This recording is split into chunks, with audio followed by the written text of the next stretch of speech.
எலெக்ஷனுக்கு இன்னும் 3 மாசம் தான் இருக்குது, அவ்வளவு கூட இல்லைன்னு நினைக்கிறேன். இந்த 3 மாசத்துல நீங்க செய்ய போற அந்த களப்பணியில தான் நம்மளுடைய வெற்றியே இருக்குது. உங்களுக்கு இந்த விஜய் பிடிக்கும்ன்றது உண்மைனா, சத்தியம்னா, உங்களோட உழைப்புல அதை காட்டுங்க. அப்புறம் நாங்க அறிவிக்க போற வேட்பாளர்களுக்கு நீங்க உங்களுடைய முழு ஒத்துழைப்பை நீங்க கொடுக்கணும். கொடுப்பீங்க தானே? உங்க எல்லாரையும் ஒரு எனர்ஜைஸ் பண்ற மாதிரி உண்மையா நடந்த ஒரு கதை ஒண்ணு சொல்றேன்.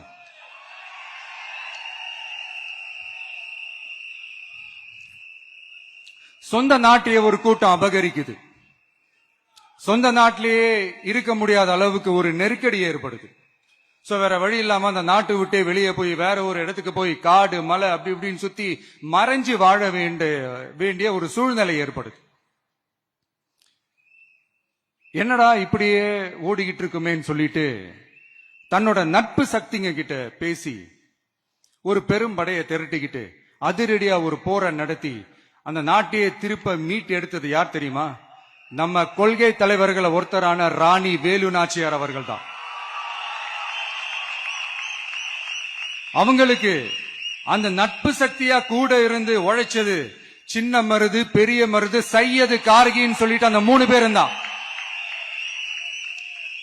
ஆங்கிலேயர் படை, ஆற்காட்டு படை மாதிரி அந்த 2 பெரும் படையை அடிச்சு துவம்சம் பண்ணிட்டு அந்த நாட்டையை திருப்பி மீட்டு எடுத்தது வேலு நாச்சியார். அன்னைக்கு இருந்த ஆங்கிலேயர் படை, ஆற்காட்டு படை மாதிரி இன்னைக்கு என்னென்ன படை இருக்குதுன்னு உங்க எல்லாருக்குமே நல்லா தெரியும். அதனால அந்த 2 படை மட்டும் இல்ல, இன்னும் எத்தனை படை வந்தாலும் எதிர்த்து நின்று ஃபேஸ் பண்றதுக்கு ஒரு நல்ல தலைமையும் இத்தனை சக்திகள் என் கூட இருக்கும் போது, இத்தனை சின்ன மருது, இத்தனை பெரிய மருது, இத்தனை சையது, கார்கிகள் என் கூட இருக்கும் போது நம்ம நாட்டை நம்மளால மீட்டெடுக்க முடியாதாங்க? அதுவும் இந்த படை, நம்மளுடைய இந்த டிவிகே படை, நட்பு சக்தி இருந்தாலும் இல்லனாலும் தனியாவும் நின்று கெத்தா ஜெயிக்கிற அளவுக்கு ஒரு மிகப்பெரிய படை. அதுலயும் ரொம்ப முக்கியமா இன்னைக்கு இந்த கூட்டத்துக்கு வரலனாலும் நான் அந்த போர்ல நடந்த அந்த கதை மாதிரி கட்ஸான குயில்கள் நிறைந்த பெண்கள் படையும் நம்மளோட இருக்கிறாங்க. அந்த பெண்கள் படையை பார்த்துதான் அரசியல் அரங்கமே அதிர்ந்து போயிருக்குது. எல்லாரும் ஒரு நிமிஷம் எனக்காக எந்திரிச்சு நில்லுங்களேன் பிளீஸ். நான் சொல்றதை கொஞ்சம் ரிப்பீட் பண்ணுங்க. இந்த 2026 சட்டமன்ற தேர்தல்ல நாம எல்லாரும் உண்மையாக உழைப்போம், சத்தியமாக உழைப்போம், உறுதியாக உழைப்போம், ஒற்றுமையாக உழைப்போம். தேங்க்யூ. Please sit down.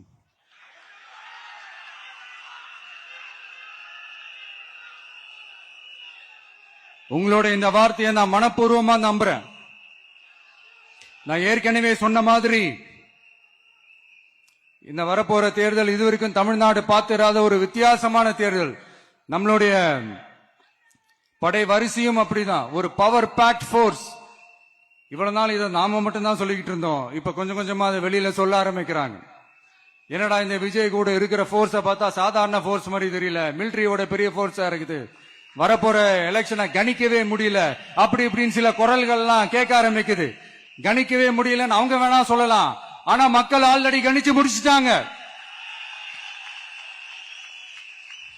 அவங்க மனசை நல்லா புரிஞ்சு வச்சிருக்கிற நமக்கு அது நல்லாவே தெரியும்.